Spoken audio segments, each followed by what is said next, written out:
Every sport has its moment. The one night where the best don't just show up, they rise up.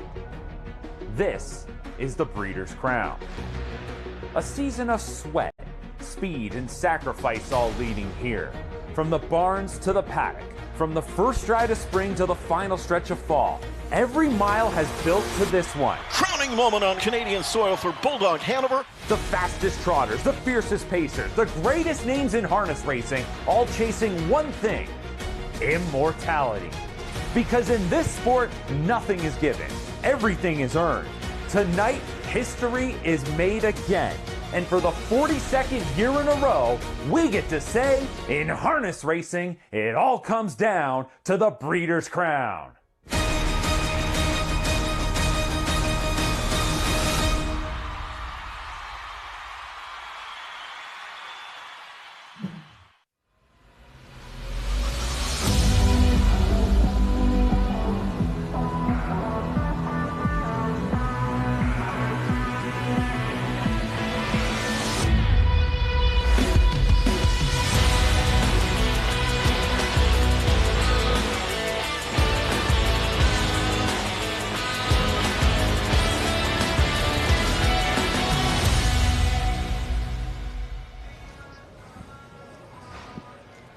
It all comes down to the Breeders' Crown, and it's time for night number 1 of the 2025 championships from right here at Woodbine Mohawk Park. You're looking live at Campbellville, Ontario, as we're set tonight for 4 Breeders' Crown events, all featuring the freshmen. The 2-year-olds will take center stage. It is a cool October evening, but the track is fast and we are dry. And welcome into the desk just outside the paddock. My name is Mark McKelvey, alongside my usual Primetime Racing co-pilot Greg Blanchard. But Greg, we've got another special guest joining us here tonight. It's a Breeders' Crown weekend. It's a big weekend. We got to bring in the big guns. Yeah, absolutely. A gentleman who has a tremendous record in the Breeders' Crown over the course of his career.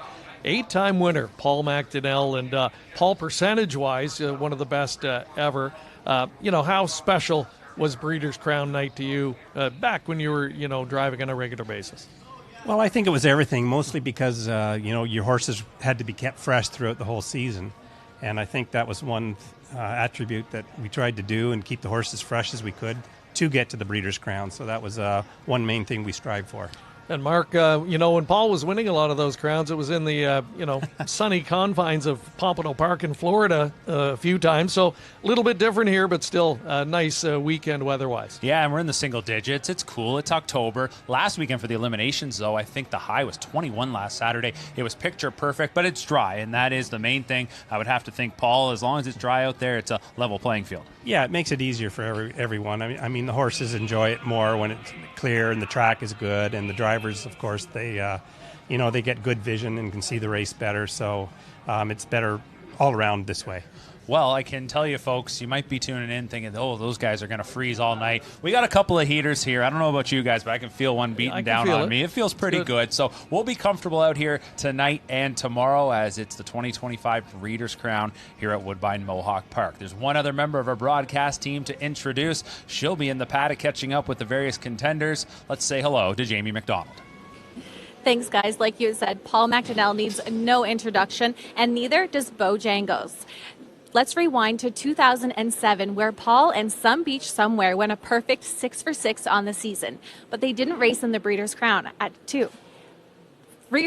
Fast forward to now, his grandson, Bojangles, is looking to double that and go 12 for 12 on the season tonight. We caught up with Dr. Ian Moore earlier this week, but not at his farm, up in his plane. We're excited to bring you that footage and talk all about what's on tap for tonight with Dr. Ian Moore. Back to you. Thank you very much, Jamie. Yeah, there's lots to cover tonight. Looking forward to that. I didn't take to the skies. You did, Jamie. So, you're standing here, so obviously everything went well. Looking forward to catching up with that feature in just a little bit. But, gentlemen, with the Breeders' Crown back at Woodbine Mohawk Park, let's take a look at the various host venues and how many Breeders' Crown races that have been held at each track. Now, you'll see the Meadowlands leads the way, but when you combine Mohawk and Woodbine, Woodbine Entertainment, as a racetrack operator, has hosted more Breeders' Crown events than anyone else, and it's back for the first time since 2022. And Paul, as a local reinsman here, it always had to be special when the Breeders' Crown was in your backyard. Oh, 100%. It was easier on the horses, it was easier on the people, no travel. It just great venues, both places, Mohawk, Woodbine, great tracks, 7/8s, and yeah, we loved having them here. And I will say this, Greg, though, we were last year at the Meadowlands. A couple years ago, we went to Hoosier Park. Doesn't matter where the Breeders' Crown goes. You get that energy, you get that excitement. Yeah, I mean, in the early days, it moved individual events, went to tracks all over North America.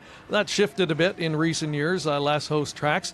And I think good news, we should give a shout out to some tracks that are going to be taking on the Breeders' Crown in coming years. Scioto Downs for the first time next year, and then in 2 years' time, the Red Mile in Lexington. So, it just speaks to the longevity and how special the Breeders' Crown program has been and continues to be. Absolutely, and the folks from Scioto Downs are here this weekend checking things out as they start the planning and preparation for hosting a year from now. But it's time to turn our focus to the 4 races that we've got coming your way this evening, and the first of which is going to be the Breeders' Crown 2-year-old filly trot. It comes no surprise if you're new or old to harness racing, you know how this sport is rooted in families, and there's a couple of families that have deep ties to the local racing scene that are going to be represented in this event, and we caught up with them, the Joneses and the Baxes.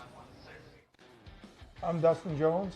And I'm Tyler Jones, and we're racing Bingo Night in the 2-year-old filly trot Breeders' Crown. My name's Matt Bax, and I have Storybook Love in the Breeders' Crown. COVID happened, and everything changed. And then there was an opportunity that I saw, and I approached my dad about coming into the business full-time and becoming a catch driver and driving for him. And we talked to his partners, and he said, let's go, let's do it. It's great. It's something I've been hoping to do, and Tyler went in a different path, and when he decided to get back in, it was really, it made it a lot more interesting for me to continue working with the horses. You know what, you would think that, and you hear stories of other people and they clash a little bit, but my father and I, we have a great relationship where he's been really great as a mentor, where he's allowing me to extend my wings, and yeah, I'm able to kind of run with my ideas for the last couple of years and really work as a team instead of just one person's the boss, one's the alpha and the other one's going along. So I feel like that's really benefited horses as well. It's definitely a challenge because he's not only my biggest critic but my biggest fan, and he gives me a lot of opportunities, which I appreciate a lot, and some opportunities that I definitely wouldn't get if it wasn't for him. It's Bingo Night with a 2.5 length jump. Cupid Hall closing fast, but Bingo Night will get Jones a crowning moment here in the Gold Super Final. Storybook Love, she's been great the last half of the year. She's gone through her bumps early on, but right after the New York Sire Stake Final, we knew the Big Apple at Vernon was on the horizon, and she was sound and healthy. And she went in there, won the elimination, and put in a great effort in the final. And yeah, she put an even better effort in the elimination final for the Breeders' Crown. So we're really hopeful and thankful that she's at the top of her game at the right time. Having a homebred in the Breeders' Crown is quite an accomplishment. And we bought the grandmother from Tara Hills, and we bred her mother, and she didn't race, and now that's her first foal. So it's the 3rd generation that we've owned. When there's money on the line, you got to go. And winning the Breeders' Crown elim is huge because you get to draw good. We finished 3rd, and we got extremely lucky that we drew the 6th hole, which is the winningest post at Mohawk. Yeah, getting one to the final of Breeders' Crown is not easy, and it's not something everybody gets to have. So having one in the final is definitely special. Well, great to catch up with Matt Bax along with Dustin and Tyler Jones. Big night for those families, and families you're very well familiar with, Paul, including the Bax family, had so much success with. What's it like as you go along in your journey in this sport to kind of see the reins having been passed from John to Matt? Yeah, it's kind of interesting. John and I, we obviously went back a long way, and Matt's come onto the scene in the last few years and stepped right up, and look what he's doing. Mm-hmm. I mean, he's getting these horses ready for big races and doing one heck of a job. They'll be represented by Storybook Love. Todd Ratchford will make his Breeders' Crown debut. We'll talk about that in a little bit. Tyler Jones sitting behind Bingo Knight. They're side by side there in the paddock. Bingo Knight, Greg, has had a big-time season, and Paul talked about how you need to keep a horse fresh throughout the year. This is one that's gone some big miles through the middle of the summer now into the fall. Yeah, and it looked like she was maybe tailing off a little bit, but then comes back and wins the Ontario Sire Stakes Super Final, and I thought a rock-solid third in the Breeders' Crown elimination, hard used. So looks like she's coming in top form, and I think a legitimate contender. Won the Super Final 2 back, third in her limb. Meanwhile, Storybook Love, returning from New York, picked up a big-time victory in her elimination. They'll be numbers 5 and 6. The Breeders' Crown 2-year-old filly trot is coming up when we return on Primetime.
Shine Delight. Shea Xander has floated out 3 wide there and coming on. 1:25 and 1, the 3/4 time, and they're at the top of the stretch. That's All Money is digging in on the inside. Sunshine Delight is right at her throat on the outside. Shea Xander is racing third. Here comes Ariana G, who's kicking late for Gingras on the outside. Shea Xander and Ariana G are coming. Ariana G is getting up on the outside. Shea Xander and Sunshine Delight. Princess Aurora on the far outside. Ariana G wins the Breeders' Crown. Princess Aurora second, then Sunshine Delight and Shea Xander in 1:53 and 4.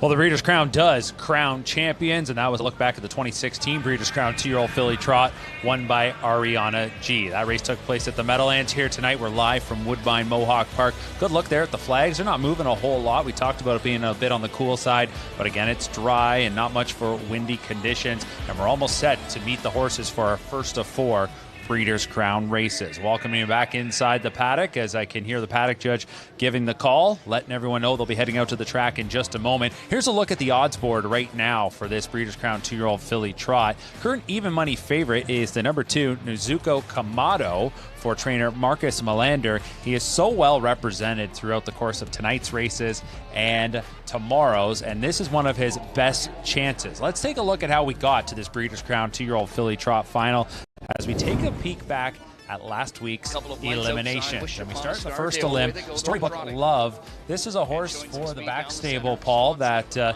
made a trip to New York, raced really well at Vernon, finishing second, but had to come back on 6 days rest. obviously, it didn't bother her at all, but from your point of view, could that have been a concern? I guess it could have been. She did have to ship, I guess it's probably about 5 hours down to Vernon one way. So knowing the Baxes, though, they keep their horses fresh. They have the farm right just locally here, and it's probably about a 5-minute drive. So that helps when you were shipping here to Mohawk. So she was very fresh finishing there, as you could see. That's what I was going to say. A good kick coming home here, Greg, to pull off the big upset and a big thrill for driver Todd Ratchford. Yeah, and a confident steer from Todd. I was impressed with what I saw, so I think it serves him well for tonight. He got that taste of winning at this level, and tonight should come in with a little bit of confidence, and I don't think he's going to shy away from the big moment. Scott Zeron never shies away from the big moment, and the steer he ends up giving Nezuko Kamado is going to be a winning one, but they have to come from 8th at the head of the lane here. The one thing, Paul, about this stretch, it's quite long, but it doesn't mean you can always close up. That's true. I mean, the fractions are so important in these races, and they were racing pretty hard to the half, and it took its toll on the leaders. And, of course, Scotty was right in the perfect position and just showed his filly some fresh air, and away she went. She gets up to reach in 153-1. You'll see in the midst of that mix coming towards the wire is Bingo Night, who ultimately was 3rd, but it was a almost 2-length score for Nezuko Kamado, and right now is your even money choice heading into the Breeders' Crown 2-year-old filly trot final. This is one of those races here tonight, Greg, that I think is maybe more on the competitive side in terms of many options that could get the job done when we get into that 2-year-old filly pace. It looks like there's a standout. You got the likes of Bojangles, but with the trotting fillies, you just never know. Yeah, you do, and you've got so many great connections here. We heard from the locals, Bax and Jones, but you've got Oka Svanstedt here, who's been absolutely dominant. He's won the last 3 editions of this Breeders' Crown division, kind of taken over the reins, if you will, Paul, from Jimmy Takter. We saw Ariana G win there from back in 2016. That was in the midst of a 5- and 6-year run for Jimmy Takter, and now it's Oka Svanstedt. So, they're tough to beat. Yeah, they are. They're complete horsemen. They bring their horses ready to race every week. So, yeah, he'll be a contender in here for sure. Let's meet the field for the Breeders' Crown 2-year-old filly trot. We start with number 1, Lainey W. She's a daughter of bar hopping, finished 2nd to Nezuko Kamado in her limb last week. Brittany Farms, Marvin and Lynn Katz share ownership. Marcus Melander trains, and Yannick Gingras will do the driving. He drove her last week in the limb and comes right back here in the final. The money man Scott Zeron will handle Nezuko Kamado, who was an elimination winner a week ago. She's rattled off 4 straight, this daughter of Chapter 7, and the second entrant from the Marcus Melander barn. Number 3 is Southwind Chaska, Tim Tetrick for trainer Jim Oscarson, who returns to the Breeders' Crown scene. And this is a horse that had been on a nice run up until her elimination, where she got involved up in the front and ended up fading back to 5th, but she was on a 3-race win streak going in. Ron Burke won this division back in 2014 with Mission Brief and a stakes record of 151-4. His hopes this year pinned on the Captain Corey filly from Post 4 Atlantic Summer for Ronnie Wren Jr. Here's a look at a limb winner, Storybook Love, the number 5, Todd Ratchford, driving for trainer Matt Bax. Al Libfeld and Brad Grant share ownership. She won in 153-2 last week in her limb. 3 for 11 on the season. She's a daughter of Chapter 7. The Ontario champion is Bingo Night, 3rd in her elimination. She'll be sent out by the father-son team of trainer Dustin Jones and driver Tyler Jones. She's won 5 of 11 this year, $414,000 in the bank. Greg mentioned the recent success in this division for trainer-driver Oka Svanstedt. He'll send out Sparks here looking for an upset. She was 4th in her elimination last week. Overall, she's got a pair of victories, including taking a division of the Bluegrass Stakes at Grand Circuit Contest at the Red Mile in Lexington, Kentucky back on September 26th. 4th in her limb, clocked in 154, but you can never count them out. We'll see if Sparks can light up the tote board here in the Breeders' Crown final. Oka Svanstedt is looking for a 4th consecutive win in this division. He drove back-to-back years in 2022, Special Way, 2023, Warwi Michelle, and James McDonald guided his Lady Landia to victory last year. Oka on board number 7, Sparks, one of 3 entrants for him in the field. There's a look at number 8, Wish Upon a Star Deo, Tyler Borth for trainer Susie Kerwood. 4th in her elimination, but she had a good final quarter of 27-1 as she passed several rivals to punch her ticket to the final. 3 wins overall on the season. Another from the Marcus Melander stable, runner-up in her Breeders' Crown elimination, is Set Your Sights High. Dexter Dunn on board this filly. 7 wins, no worse than second in all 10 starts this season. $717,000 banked. And the last horse we'll meet for this Breeders' Crown final will be the outside starter, number 10, R. Rowe. Jody Jameson driving for trainer John Bootenshane, who seems to show up each and every year with one of these fillies. And here was a third-place finisher in her limb, 2 for 10 on the season. So that's the field of 10 for the Breeders' Crown 2-year-old filly trot final. They're going for over $950,000 Canadian. And there's a look at the current favorite, number 2, Nezuko Kamado. One of several coming from the barn of Marcus Melander over the course of tonight and this weekend, and Jamie caught up with him. Marcus Melander joins us now just ahead of race 6. Starting on the trot tonight, it's a busy night, so we thank you for your time. 3 in this race here for your 2-year-old fillies. Leaving from post 1, Laney W., post 2, Nezuko Commando S, and post 9, Set Your Sights High. So just in general, all 3 of them obviously have very different paths racing this season. So how did that come about, and how do you manage where they're going? They were all by different sire, first of all. So Laney W., we actually brought her to Kentucky. All 3 of them were Kentucky eligible, but Laney W. raced in the middle class in Kentucky, and Set Your Sights High was also Kentucky, but we raced her in the highest division and also in the Ohio Sire Stakes. And Nezuko Kamado, we kind of stayed in New York with her. So they haven't really raced against each other. Mm-hmm. Yeah, it'll definitely be interesting how they all work out today. Oh, yeah. Yeah, they had a great season, all of them, so I can't be disappointed either way how it goes tonight. They have a great season. Coming out of the eliminations last week and how they're coming into the final this week, just give us a rough overview on each of them and how your fillies have been. We just had a slow week. They jogged Monday, trained a little bit light on Tuesday, just paddocking Wednesday, and then Thursday just jog a little bit before coming here to detention. So they had a pretty slow week. And you stayed up in Canada, which not everybody does. What was that type of decision making on your end? I think it's, okay, it's not that warm as it is in the summertime when we're shipping, but, it's still a ship on 9-10 hours, back and forth. And especially like a horse like Nezuko Kamado, she was racing 6 days before the elimination up at Vernon, which is also another 5.5 hours. So it's been a lot of shipping on these horses. And, we've been at McNair's farm, which we always are when we're here, and they take very good care of us. They had a good track, good paddocks, and everything. So the horse seems to like it there. Thank you for joining us here tonight, and good luck. Thank you. Thank you very much, Jamie. Good to hear from Marcus Melander. Some good information there, trying to get to the winner's circle. Sometimes in these spots, I find, Greg, that you have a horse that looks like the standout from the barn, but sometimes it's the other one that can step up and get the job done. Maybe you just find yourself kind of sleeping on the stablemates. Yeah, exactly. It's nice to have strength in numbers, and that's what Marcus does here. And we've seen that a lot. We've seen him go into the Hamiltonian, the Maple Leaf Trot here with these powerful 2- and 3-horse entries, and same case scenario here, and they're all quality. So you're right. Maybe the favorite gets caught up in some kind of a speed duel, and one of the stablemates can pick up the pieces. You've got the Dexter Dunn factor here on the 9. Paul, maybe I'll ask you. You've been around this game a long time. You've had an illustrious career. Drove against the greats of the sport. Where do you rank Dexter Dunn? I mean, what he's done since he moved to North America has been pretty phenomenal. It certainly has. I mean, he's just been, pretty much dominant the last few years. Always has a horse in the right position. Always seems to know where the pace is going, fast or slow. And, he's definitely a difference maker. Speaking of drivers, this is a big moment for Todd Ratchford, a young man you know very well. It's his Breeders' Crown debut. Do you remember your Breeders' Crown debut? I do. You do? Yeah, I do, and I'm sure Todd's feeling a few rumblings in his stomach right now, but once the race gets going, once the gate gets started, and it'll be all business for him. I hope we can get a look at that one later on. We might get a peek at it. Yeah, we'll pull that one out of the vault, hopefully. Yeah.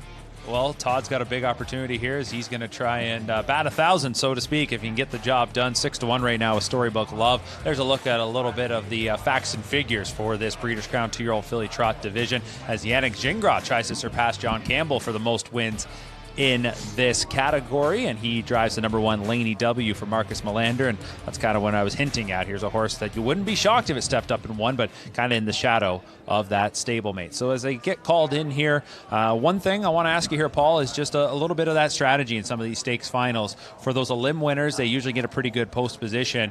For those on the outside of the gate, especially with these young trotters, I'm assuming you want to get into play, but you got to be careful. Yeah, you do. You can find yourself in a bad spot quickly. So, these drivers are the best for a reason. They're here. They know the horses, and most of them don't make too many bad moves. All right, Greg, you got a pick here? I do. I'm going to stick with Storybook Love. I'm going to give her some love. I like the way she rallied last time out and showed really good speed on the end of it. A little bit faster on the end than the other elimination, so hopefully lightning can strike twice. All right, it's the first of 12 Breeders' Crown finals this weekend here at Woodbine Mohawk Park. The 2-year-old trotting fillies are lining up, a full field of 10. We'll toss things up to track announcer Chad Rosema. He has the call. Setting off for the early speed. Set your sights high. It's got a tough draw. Was picked off late. She's getting play at 2-1 and 5-1 at Storybook Love, upset winner in the other limb last week. Field of 10, 2-year-old trotting fillies for the first Breeders' Crown final are lined up, and here they come. And they're off. And the 2025 Breeders' Crown Championships are underway. And the fillies are away and trotting. And Swanstedt quickly with Sparks. Jets right for the front. And it is Sparks to lead it with Storybook Love in the 2-hole. Outside is Bingo Night parked. Diving to the inside 4th is Wish Upon a Star. Deo, set your sights high, parked out in 5th for Dunn. Then Laney W, Nezuko Kamado in some traffic. Then Southwind Chaska. It's back to Atlantic Summer, and Arrow is at the back. It's Bingo Night and Tyler Jones to lead them past an opening quarter of 27-4, and into the backstretch they go with Set Your Sights High. Parked and driving forward here for Dunn after leader Bingo Night. Sparks is in behind 3rd. On the outside, Nezuko Kamado also parked. Dunn looks over his shoulder. Set your sights high, trying to get to the front. Leads it there with Nezuko Kamado continuing to forge ahead. Bingo Night now trots 3rd in front of Sparks 4th. In 5th, it's Storybook Love. Locked to the inside with Southwind Chaska to the outside 6th. 55-1. The fillies were down to the half.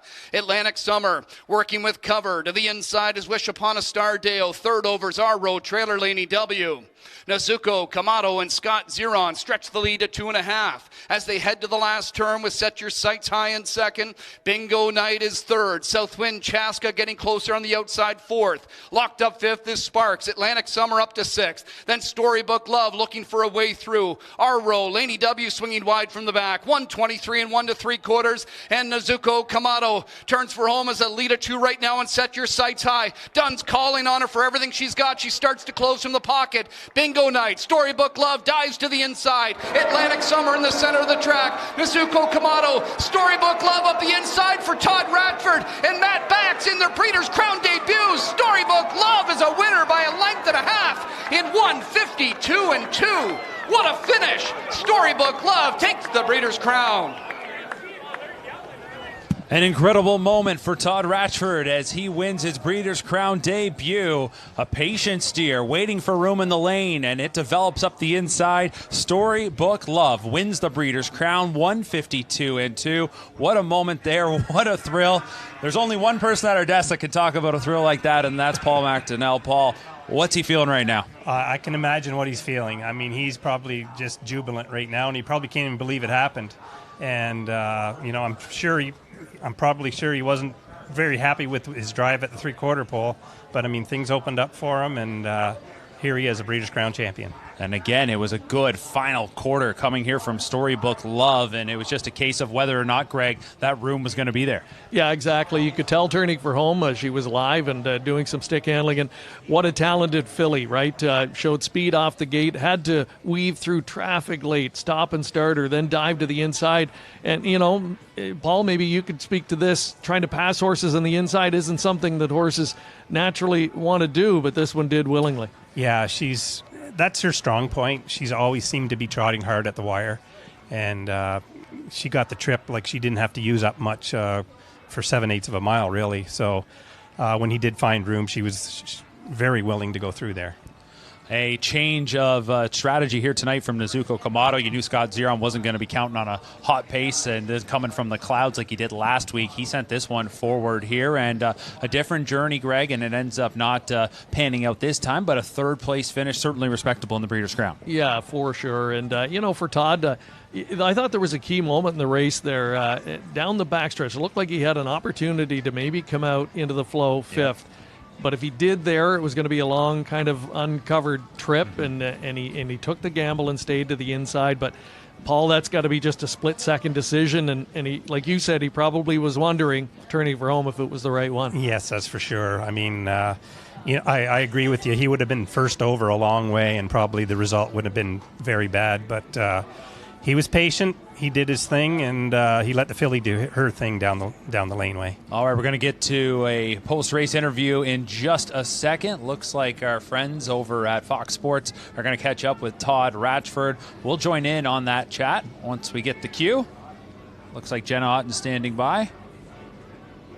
And we're not getting it there right now, but we will make sure we catch up with Todd Ratchford in just a little bit. And you've been put on the spot for some of these post-race interviews. I guess it's good because you're getting interviewed because it means you won, but you never know. Probably don't even know what you're saying. Yeah, you don't even really have time to gather your thoughts, and you get a microphone right in your face. But anyway, I'm sure it's not bothering him one bit right now. All right, we'll have most reaction in the winner's circle when we come back. Storybook Love, Todd Ratchford win the Breeders' Crown.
Put to whip urging. Real Babe is 3 wide. Then it's Circles, Talbot Creek, Jewelry, and Aunt Mel. 126 and 4. Well rated by Pierce's Check Me Out. And she is striding away. Check Me Out.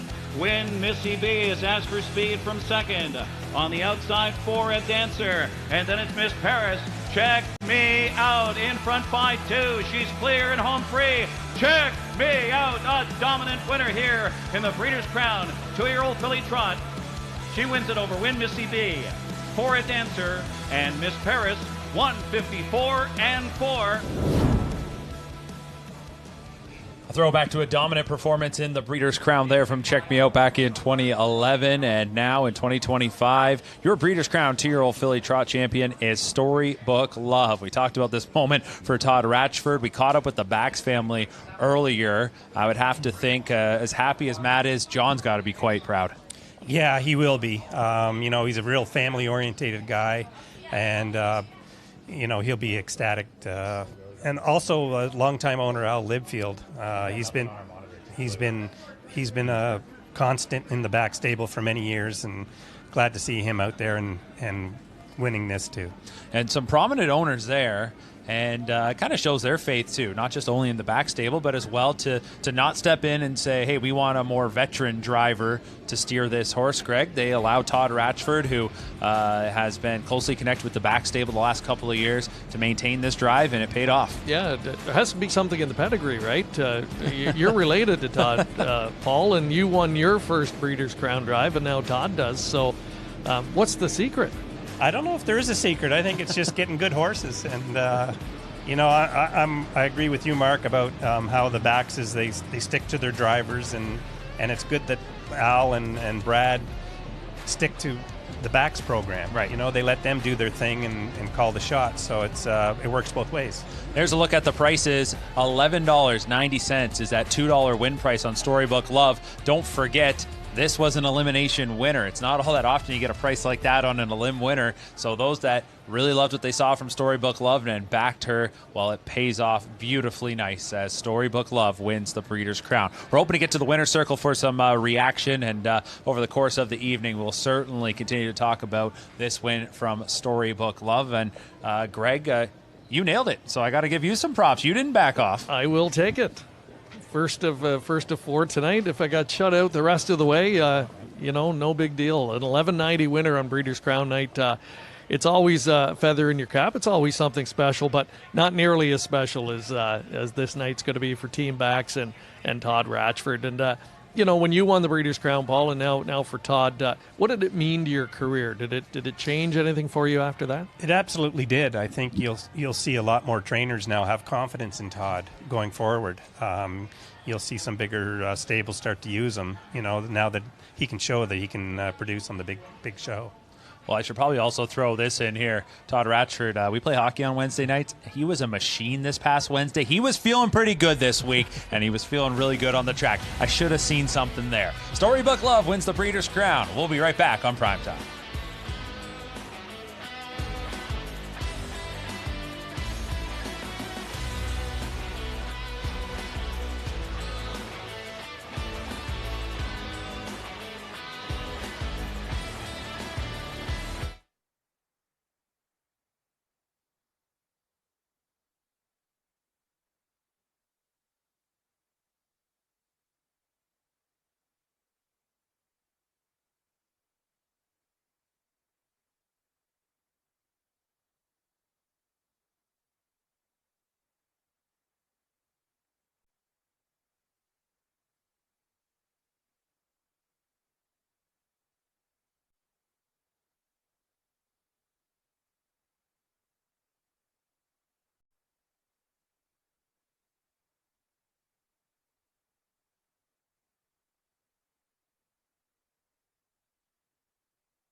now.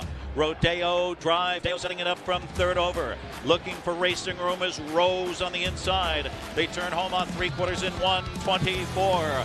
Looks good in Lulu, and on the outside, Mickey and Many is gigantic first over. Steamrolls to the top for Dexter Dunn. Mickey and Many drawing clear from Looks Good and Lulu. Mickey and Many, a Breeders' Crown champion over the last Martini. Then Rodeo, Drive, Deo, and Looks Good and Lulu in 1:50-2. Nations on a big victory. How about that? Yo-ho! Mickey and Minnie, she's no cartoon. Storybook Love providing a storybook moment for winning driver Todd Ratchford and winning trainer Matt Bax as they both capture their first ever Breeders' Crown and their first ever attempt in the lucrative final. Todd, I'm going to start off with you first. I know you were elated to win that elimination last week, but just talk about the emotion as you crossed the wire and just as you passed it there for your first ever Breeders' Crown. It was absolutely insane. I mean, I'm truly lost for words. It's just a feeling that you can't even explain. It's just so mind-blowing and just so thankful for everything. You had a chance to maybe go to the outside. You elected to sit in halfway down the lane when you had that clear lane up the inside. I mean, what were you thinking? Just keep going. Please open up a little bit more than it did, and she was full of trot. She raced unbelievable. Kind of put her in a tough spot, but I mean, that's horse racing, and this is the way it worked out. This industry is all about opportunity, and obviously your first ever attempt at a Breeders' Crown final, but it was this guy next to you who gave you that opportunity, Matt Bax. Just talk about the relationship and just how it's progressed leading up to this moment. Yeah, it's incredible. I mean, I'm definitely not where I am today without them. They're a huge part of my success, and I'm just very thankful to be a part of it and have the people believe in me. Congratulations, Todd. Thank you very much. We're going to bring in winning trainer Matt Bax. Matt, congratulations. And just as I mentioned to Todd, it's your first ever attempt in a Breeders' Crown final. You had a filly who put forth a sharp elimination. How are you feeling coming into tonight? I knew the filly was feeling great, but you need a lot of luck and a great drive to win this kind of race. You have to be on point on every aspect, and she came to play today. You just talk about this filly's progression, though, even from start number one and what you saw even before she made it to the races. I mean, did you think she was going to be this kind of filly, as her career progressed? You never know that they're going to be this good. So she's a special filly. You always dream and hope that you could be in this position, but to actually be here is pretty amazing. You were alongside your dad for so many years, and you watched him as he plied his trade and obviously was able to train so many top-notch horses. I mean, for you to be in this spot and pick up a signature victory, I mean, what does it mean to you, especially, given the family ties and what you've seen your dad go through as well? Yeah, it's pretty amazing. Woodbine, about 24 years ago, my father was in this position with Dookie York, and he had a great partner in Al Livfeld at that same time. So I feel like it's a pretty special connection to also be on the same home soil and same owner, and of course, having Brad along is great too. So I feel very blessed. Lastly, but quickly, obviously, Todd, one that you've given an opportunity to. You've let him travel with this filly across New York, and you gave him this opportunity here, and what was a big moment. Just talk about what you've seen from him and the growth you've seen from him. Yeah, here we are in a big moment like this. You kind of have to have nerves of steel or ice water in your veins to come up big in these kind of moments. Lucky he gets the right horse, and you know what? He proved himself tonight, that's for sure. Congratulations, Matt. Thanks a lot. Todd Ratchford, Matt Bax, Storybook Love as they get it done in their first ever Breeders' Crown. Fantastic to hear there from Todd Ratchford and Matt Bax. It's a winning debut for both of them in the Breeders' Crown, an incredible moment, one they're going to remember for a very long time. We'll now turn our focus to the Breeders' Crown 2-year-old filly Pace, and it's all about number 3, Lua Deepa. And Paula, in the She's a Great Lady earlier this year, she just wowed, and she's continued to do that ever since. And some are saying maybe if she took on the boys, she would win. This is just a powerhouse filly, isn't it? Yeah, it's incredible what she's been pulling off the last number of weeks. Pacing away from rivals with ease, and doesn't even look like she's being used. So, unless something goes drastically wrong here tonight, I don't see her losing. Well, there's 9 others that are going to hope to knock her off, and their connections are all really excited to be in this moment. We talk about the drivers, we talk about the trainers, but we want to turn the focus now to the grooms. They're the ones that you're going to see leading these horses out. They're with them day in, day out, morning to night, and it takes a team effort to get these horses to a Breeders' Crown. So let's shine the spotlight on the unsung heroes, the caretakers.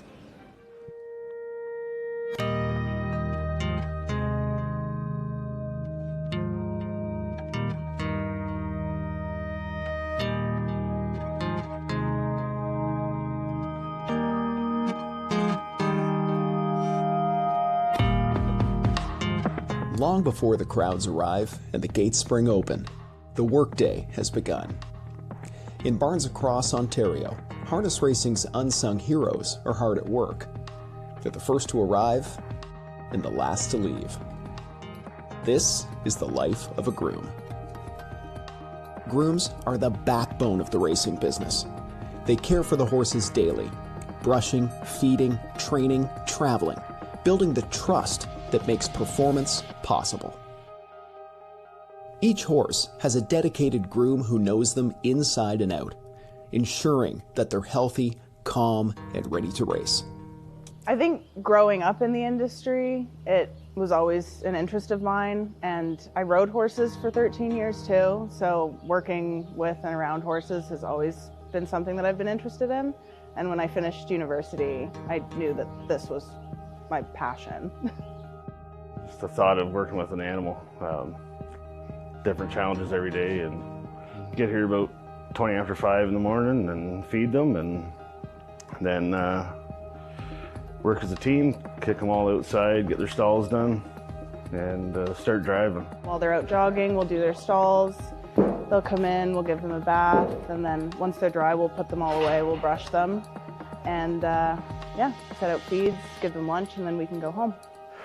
Treat every horse differently. Like Bingo, she's not a big attention fan, so you just let her do her thing, and that's what she enjoys.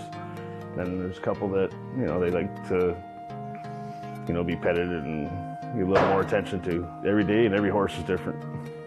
I think most grooms put some pressure on themselves when their horses are racing. I have found, like with the stakes races, those always make me really nervous. You want your horses to do well, so you do put some pressure on yourself. I try to keep it light. I don't try to get too worked up. I find it easier on myself, so everybody's different, but try not to get too worked up. Being a groom isn't just a job, it's definitely a lifestyle. Once you're committed to this industry, it's definitely hard to get out of it, but you need to love it because it's not for the faint of heart. The passion of it. Do it for the passion. There's no other industry that you can do what you do on this one. They may not hold the reins or collect the trophies, but without grooms, there's no race.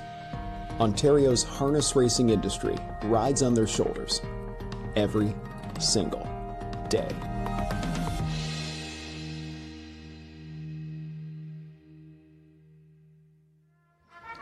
The big tip of the cap to the unsung heroes, as I mentioned, the grooms, the caretakers, as they do a lot of the heavy lifting and making sure these horses are in tip-top condition for a night like tonight, the Breeders' Crown. It's not always glamorous, but if you get to the winner's circle, well, you'll be in the spotlight. Let's meet the field now for race number 7. This is going to be the Breeders' Crown 2-year-old filly pace. Number 1, Better Be a Star. Patrick Ryder driving for trainer Chris Ryder, so it's another family connection here. Pat Ryder's making his Breeders' Crown debut, a third-place finisher in her lip. The number 2 just on screen was She's a Bulldog, one of a quartet in the field for trainer Ron Burke, will be driven by Bob McClure, one of 2 from the exciting first crop of Bulldog Hanover in the field. I could talk all night about number 3, Lua Deepa, but here is your heavy favorite. We'll talk about her after the post parade. The daughter of Sweet Lou trying to add another victory to an incredible season. Ronnie Wren for trainer Ron Burke. Hunting Memories, the 4, daughter of Huntsville, looking to give local trainer Jason Libby his first Breeders' Crown trophy. Louis Philibois will steer. Number 5 is Dea. This is one of 2 fillies that took a bye into the final, 3rd in the OSS Super Final. She is from the first crop of Bulldog Hanover. Jody Jameson for trainer Jack Darling. Noel Daly trains the number 6 on air. It's going to be Andy McCarthy doing the driving here. She's a 2-time winner, 6 on the board finishes, and her 8 starts this year, and a little over $100,000 earned. The number 7 is Sangria Summer. Trevor Henry is driving for trainer Kevin Ben. You want to talk about someone that racks up the miles going up and down the highway? Well, a big opportunity here for his barn. 4th in her elimination. She is a daughter of Captain Treacherous and looks for her 2nd win of the season. The 3rd starter in the field for Team Burke will be number 8, Seaside Shuffle. It's going to be Yannick Gingras driving this, daughter of Down by the Seaside. She's been a regular competitor in the Kentucky Sire Stakes program, where she's banked almost $500,000 this year. Speaking of the Burke Brigade, number 9, I'm a Lulu. Another one for that barn. She was second in her elimination behind her stablemate Lua Deepa. Beat more than 3 lengths, though, and that's just been the story of facing Lua Deepa this year. Tim Tetrick does the driving. And number 10 is Twin Bee Fierce, bred by local farm Twinbrook Limited of nearby Ambro, Ontario. Greg McNair and son Doug McNair team up with this post 10 starter, a daughter of Captain Treacherous.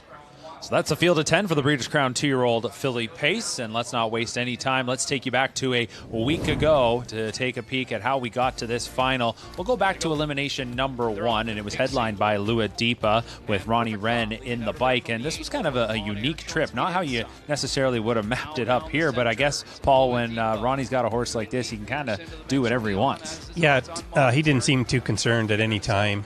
He had to make a couple of moves early in the race. Retook, and once he got the lead on the last turn, it was game over. She paces a final quarter in 27-3, but she was just wrapped up here. I mean, he's just grabbing into her. This is a horse that routinely comes home in sub-27. The body language here is truly remarkable. No question about it. You can see her coming to the wire, and she's not even stressed. So Lua Deepa took the first elimination, stopping the clock in that elim in 149-3, another sub-150 miles. She's already a world record holder at 148 flat. But now, Greg, we turn our focus to elim number 2, where there was just the one elimination. Sorry, we had the 2 horses taking the bye, so it was just that one race, top 8 moving on. But trying to turn our focus to some of the others in this race, because, yes, Lua Deepa is the superstar. Who do you look at as somebody that can give her a good challenge? Well, it might be one of the stablemates, potentially. Seaside Shuffle, I'm a Lulu. Despite outside posts, both really accomplished fillies in their own right. They play second string, of course, to the great Lua Deepa, but between them, they've earned $750,000 this year. But Lua Deepa, she reminds me, I'm going way back here, Paul, and this name might ring a bell. Miss Easy back in 1990 at Pompano Park. She just seemed a little bit ahead of her time at that point, and she was such an impressive superstar winner in the Breeders' Crown. Lua Deepa kind of reminds me of that. And I mean, there have been great fillies in this division, but to this point, she looks like one of the very best we've seen in a long time. No question. And Miss Easy, I think, made over $1 million as a 2-year-old. And this filly here is showing similar signs. So, to me, she's just dominant. Well, let's turn our focus to another one of those that's trying to upend Lua Deepa. That's number 5, Dea. She took a bye into the final. We've watched her race here locally all throughout the season. 5 wins in 11 starts. She's been in the top 3 in 10 of those 11 tries. Jack Darling sending out this daughter of his superstar Bulldog Hanover, and Jamie caught up with him. Trainer and owner Jack Darling joins us here now in front of Dea, leaving from post 5 here for our 2-year-old fillies on the pace. Now, let's kind of rewind this of the season. How has she been? How has she improved, and how has she matured? Yeah, she's been good all year. I can't really say she's improved because she started out like a real good filly, and but no, she's been consistent. She's like right to the end of the year, and I've been really happy and proud of her. And she has an impressive resume already at 2. What does it mean to be in these races and winning these races as a homebred? Well, yeah, the Breeders' Crown is as big as it gets. So, yeah, being a homebred and being by Bulldog Hanover, it's special to me. And do you see any resemblance between Bulldog and her? She's a little more high-strung than Bulldog. Was very laid back, but they both really loved racing, and they both have a lot of try. Now, of course, it was first crop racing for Bulldog this season, his offspring. So have you been kind of keeping an eye on them and checking out where they've fallen all year? Yeah, I've been watching everyone that raced. I cheer for them all. It doesn't matter who's got them. I'm just a Bulldog fan. And, of course, you got the bye coming into the final tonight. So what are some pros and cons of not racing in the elim? For me, it was really big. I really wanted the bye because she's had enough starts. She didn't need that. And 2 weeks off is kind of perfect going into the final. And to keep them steady all year, it's a long season for these 2-year-olds. This is the first time they're doing it. What's the best thing you can do to keep a 2-year-old from spring till fall? Yeah, well, you try to keep them as happy as you can. In her case, and most of my horses, we turn them out every day for a couple hours. And you just, once they're ready to race, you try to be as easy on them as you can. But for the big race, I mean, you've got to train them. It's a tough year for 2-year-olds because they got to be on their toes every start. Well, thank you for having us here, and good luck tonight. Thank you. Appreciate it. Thanks, Jamie and Jack. Dea trying to become a Breeders' Crown champion, just like her father did back in 2022 when he won the Breeders' Crown Open Pace here at Mohawk Park. But right now, the betting board, to no one's surprise, says 1-9 on number 3, Luadipa. Paul, if you put yourself in the shoes of Ronnie Wren, who's having an incredible career season at this Grand Circuit level, what are you thinking here? Is it a case of just getting away clean and then making that move to the top? I would think so. I mean, he's not going to be looking to do anything too special here.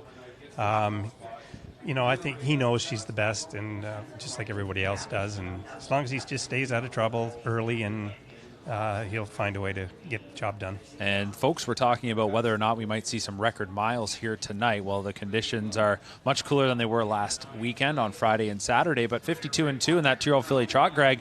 I could see Luadipa breaking 150 again here. We've got the talent. I mean, the stakes record is a Ron Burke trainee. My Girl EJ 149-2 a couple of years back at Hoosier Park, and I think Luadipa has the talent to threaten that, even with the cooler temperatures. All right, is it Luadipa's crown to claim, or does somebody else upend the superstar filly? The field of 10 in the hands of the starter. Chad Rosema has the call of the Breeders' Crown 2-year-old filly pace. Field for the 7. At the top of the stretch.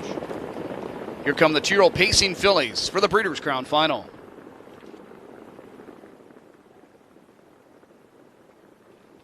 Freshman fillies pick up speed, and they're off. And leaving out of there sharply from post position 4 is Hunting Memories. Now down the center is Dea going forward with her. Luadipa into the early mix as well. Along the rail to the top 4 is Better Be a Star. To the outside is On Air, parked in 5th. To the inside of that one, 6th. McClure with She's a Bulldog. Then Seaside Shuffle is going to settle along the pylon 7th in front of I'm a Lulu.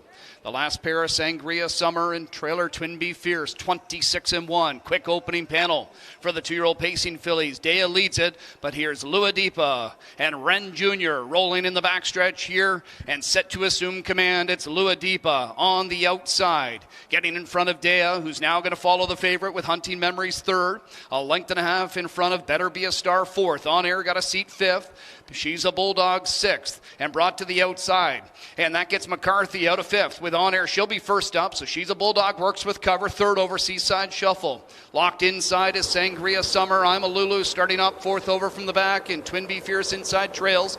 54-3. The half-mile speed for Luadipa. She leads at 2 right now on Dea with less than 3/8 to go. On Air's up to 3rd. Inside 4th is Hunting Memories. And 2nd over is She's a Bulldog. Up to 5th, swinging wide. Here's Jigra with Seaside Shuffle, 121 4 3/4, and they turn for the straightaway. And Luadipa in the Breeders' Crown final opens up her advantage to 4 now on Dea, who chases. She's a Bulldog up the inside. Seaside Shuffle in the center of the track. Luadipa still well cleared late with less than a 16th to go. And Luadipa with a Breeders' Crown victory for her 5th in a row. Luadipa by 3.5 on She's a Bulldog and Seaside Shuffle in 149-1. It's a new stakes record. She equals the track and Canadian record. Luadipa on fire this year. Nothing to it. Luadipa delivers in the Breeders' Crown. She sets a new Breeders' Crown record. She matches her own track record, 149-1 on a cool October night. It did not matter. And Paul, we mentioned Ronnie Wren would probably just let things settle and keep working to the lead. Didn't even think about going down to the rail. But she was out enough before she finally took command, but clearly was just the very best. Yeah, no question about it. I mean, he just had confidence in her all the way. Stayed out on the first turn just to be sure, made his way to the front, and it was no match for anyone in there. And Greg, I mean, we've been watching some special horses year in and year out, but you never want to get too ahead of yourself, but Luadipa could be in one of those generational type talent conversations. I mean, yeah, what she's done to this point in her career is right up there with probably the very best we've seen. How about Ron Burke, 1-2-3 finish here, his 4th divisional title here with 2-year-old fillies in the Breeders' Crown, and Luadipa puts an exclamation point on things with a stakes record performance. She'll be racking up the awards at year ends as she's a Breeders' Crown champion. Lua Deepa wins it for Ronnie Wren and Ron Burke. Post-race reaction when we come back.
The Breeders' Crown goes to Lua Deepa, Ronnie Wren, and Ron Burke. The Burke Brigade, they are loaded for bear coming into this weekend, and they've already got a winner. They brought over 20 horses in total to the Breeders' Crown this year at Woodbine Mohawk Park, so expecting big things. And this was one that they'd never tell you it's a sure thing, but their confidence had to be through the roof as Lua Deepa delivers 149-1. Calm, cool, and collected as she made her way back to the winner's circle. Ronnie Wren is having an incredible season here at Mohawk. He won the North America Cup earlier this year with Blueprint.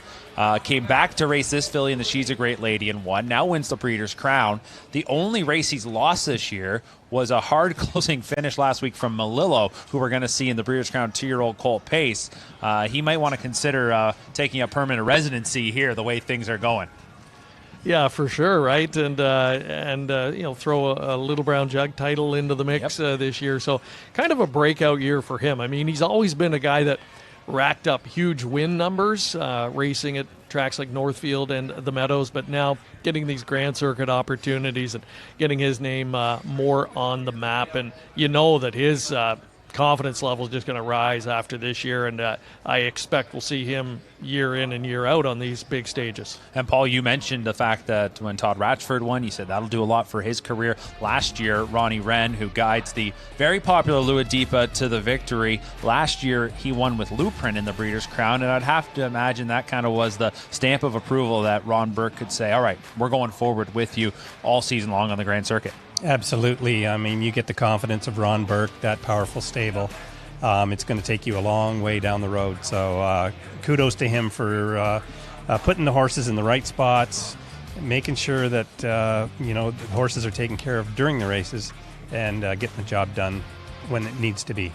You see the trifecta payout there, $184.10. That was a tri-sweep for the Burke Brigade, finishing 1, 2, 3. And worth noting, as you mentioned during the timeout there, Paul, that Brad Grant owning number 2, She's a Bulldog, sir. He's already got a win and a second to start this Breeders' Crown weekend right here in his own backyard, where he's been the leading owner year in and year out at Woodbine Mohawk Park. So we've got now 2 of our 4 Breeders' Crown events in the books. The fillies, they got the chance to shine first. The colts are now going to to take over with the Colt Trot and the 2-year-old Colt Pace. The 2-year-old Colt Pace I'm really looking forward to, guys. We'll talk about the Trot in a second, but just wanted to get your thoughts on, because when we get to the race, everything happens pretty fast. I want to take a moment to talk about Bojangles. Paul, you associated driving who people would call the greatest standard of all time in some beach somewhere.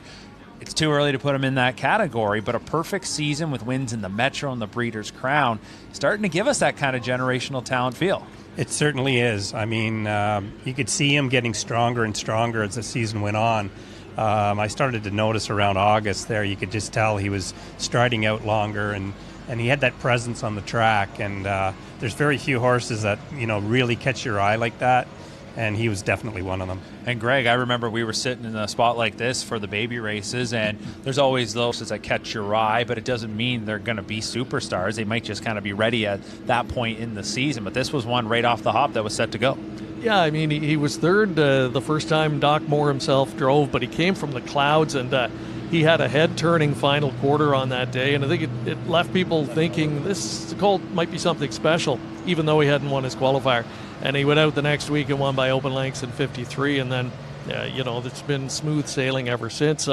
I wanted to ask Paul, I mean, he's a grandson of Some Beach Somewhere. He's himself a son of Cattle Wash. He's been, a game-changing sire this season in Ontario. Any similarities you notice between this guy and Some Beach Somewhere in terms of their stature? Yeah, they have similar gaits, the way they reach in front. But I think most of all, it's the presence on the track. He's got that imposing presence. Yeah. And, strikes a little fear in other drivers and other competitors out there when they have the stride like they do. So, he's definitely got some attributes that will take him a long way. Well, Bojangles will be in our main event, the Breeders' Crown 2-year-old Colt Pace. But let's rewind for a moment back to the Breeders' Crown 2-year-old filly Pace. Some post-race reaction in the winner's circle with John Rallis. Lua Deepa gets it done here in thrilling fashion, in a dominant fashion here as she captures the Breeders' Crown 149-1, capturing a stakes track and Canadian record. I'm here alongside winning trainer, owner, and breeder Ron Burke. Ron, you had a bunch of rookies that you were excited about when they were getting set to make their career debuts. Where did this homebird of yours rank as she was gearing up for start number 1? The truth is, she was just in the middle of the pack till the first qualifier, and we were she showed a hint of it. And then every start after that, she just kept getting better and better. And then it was when she came up here that we were like, wow, she's special. And since then, she's just been on a tear. And obviously, this is, obviously you got a chance to train the dam as well. And this is the second foal out of that dam, the first one being Looks Good and Lulu. I mean, you see any similarities to the dam? It's funny. Looks Good and Lulu reminds me more of the Grand Dam. This filly reminds me more of the dam. They're much more similar. The funny steering, just the nicest horses to be around. They're truly just the quietest, nicest, kindest fillies. So, yeah, they remind me a lot of each other. That was one of my favorite horses. She was a world champion at 2. So she's a world champion, and now's had 2 world champions. You had a filly that you got a chance to train for a couple of years who also captured a Breeders' Crown success for a couple of years. My girl, EJ, now, after the 2-year-old campaign that she had, you consider her staking her against the boys. You've got another filly here that's got a lot of gears and a lot of speed, a lot of talent as well. Obviously a lot can happen over the next several months. Is this a filly that you and the ownership group are considering maybe trying against the boys as a 3-year-old? Yeah, pretty much. If Ian Moore tells me where he's not going, maybe I'll race, her against the other boys. But I'm not looking to race her against Bojangles. Well, we appreciate your time, Ronnie, and congratulations, and best of luck the rest of the weekend as well. Thank you. All right, there's Lua Deepa, Ron Burke, Ronnie Wren as they capture a Breeders' Crown here on Canadian soil. All right, you heard it right there from Ron Burke. This is quite the special filly in Lua Deepa, but he continues to offer up some high praise for Bojangles, as we'll see his horses go up against that undefeated Doc Moore trainee in just a little bit. Time to talk about the 2-year-old Colt Trot. There's a look at the field of 10 that will compete. Worth noting that number 1 Apex did not have to race in the Breeders' Crown elimination, as earlier this season at Hoosier Park in Indiana, he won the Peter Houghton. It was a win and you're in event for the Breeders' Crown. He got an automatic spot, so they tuned up with a qualifier, and I have to wonder, Paul, is there any sort of advantage that he didn't have to race in the Elim? I don't know. I was a little surprised they didn't race him rather than qualify, but I mean, when he did show up to the qualifier, he was pretty impressive looking, and maybe that was by design. So Apex will be one of the main contenders in the Breeders' Crown 2-year-old Colt Trot. We'll take a deeper dive into that group of 10 when we come back. Night 1 of the Breeders' Crown rolls on Primetime.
Travers jammed in at the rail, and it's Wallner in front, and Wallner has just clicked through the three-quarter time in 1:26, a 29-second third-quarter breather, and Wallner and Tim Tetrick turn for home and lead the way. It's Wallner on top with a 2-length lead. Moonshiner Hanover on the inside, racing in second. Jake is there, Sorty is kicking on the outside, but Wallner is drawing clear. Wallner is under a hand drive. He's opened it up now to a 4-length lead coming down to the line. Moonshiner Hanover and Sorty on the outside. Wallner wins the Breeders' Crown from Moonshiner Hanover. Sorty in a locked-in What the Hill in 1:53.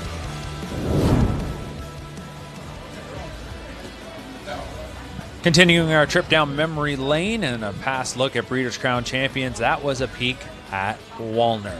Let's talk about some speed marks in the Breeders' Crown. When you talk about the fastest ever on the pace, you're talking about Bulldog Hanover right here at Woodbine Mohawk Park. And when you talk about the trot, it was King of the North, 1:50.3, also here at Woodbine Mohawk Park. Both of those happened the last time the race was here in 2022. And I noticed this season, Paul, that the track record book has kind of been rewritten here at Mohawk, where it kind of felt for a little while that they were pushing some marks but not really surpassing them. Now this season, we've even seen a trotter on multiple occasions break 150. I'd have to think you never thought you'd really see that at one point in this game. No, that's for sure. I mean, you know, but like everything's come so far, equipment, track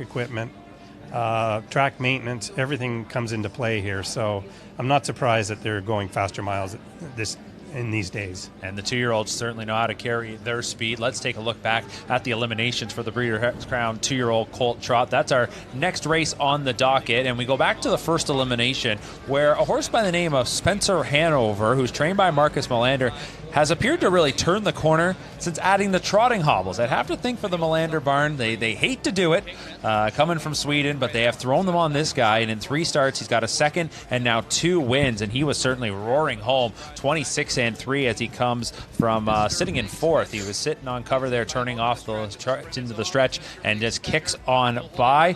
And some horses, Paul, I guess they just need those helpers. They do. It's like a security blanket for them. You know, they feel more confidence, especially if they're going into the turn or they might be just touching a boot or something, and it just saves them that, and they're able to get through it. So, they're a good piece of equipment that become necessary for a lot of trainers. He had never won until putting on the trotting hobbles, and now he has gone 2 for 3. The second elimination, Greg, here goes to Diabolic Hill for trainer Annie Stobie. Yeah, and she's done a really nice job with this colt to started out gangbusters, looked like he could be the next big thing, then kind of leveled off in mid-season, now getting really good. Again, good 4th in the Mohawk Million, a little bit of time off, qualified, razor sharp in that elimination win. Ends up stopping the clock in 1:53.1. Todd McCarthy, the usual pilot as of late for this son of Muscle Hill, and secures the victory in the second Breeders' Crown elimination. Finishing in second there was Nick Naxon, as that one was a few lengths off the leader, and then through the wire third, that was going to be Land the Plane. So that was a look back at our 2 eliminations for the Breeders' Crown 2-year-old colt trot, and now we take a peek at the horses as they're getting set to exit the paddock. And your current 3-5 favorite is the horse that didn't need to compete in the elimination, that being Apex. He won the Mohawk Million, and that's a race that the Melander barn, Greg, they just absolutely love. Yeah, I mean, this guy's trying to take the exact same path as stablemate Maryland did last year in winning the Mohawk Million and following up with a Breeders' Crown victory for Team Melander. And Apex, he's incredibly talented. Looks like the speed and stamina that his sire Wallner had has been passed on to him. And 6 for 8 this year. He's had few blemishes, well over $1 million on the card. So to cap things off with the Breeders' Crown Trophy here would be, I think, solidifying year-end honors for him, no question, and would make him the early season Hambletonian favorite for 2026. And again, it would be a horse from the Melander barn that would be a favorite heading towards the Hambletonian as they still look for that first win. They're never going to stop trying, that's for sure. I think we've talked about it kind of day in, day out, show in, show out, I guess you could say, about that fact. They haven't won that race. And was there a race, Paul, for you that kind of the weighed on you, one that you really wanted to win, and it was just seemed like you couldn't get it? Yeah, it was the Maple Leaf Trot for me. Never did get it, and it it was a prestigious race here in Canada, and it was kind of a dream of mine that I could win it someday, but doesn't look like it's going to happen. But anyway, the career still went pretty well. yeah, I got over it. Yeah, I was going to say enough trips to the winner's circle, some other pretty big wins, but yeah, there's those special races, those signature races that everybody wants to win, and it's just the case of it's not going to happen for everybody, that's for sure. As we get a peek at the trotters leaving the paddock, and we'll meet the field in just a moment. Apex is going to kick things off, and he did qualify last week in 154-1, as we mentioned. Last Friday morning here at Mohawk Park, there were several Breeders' Crown contenders that qualified,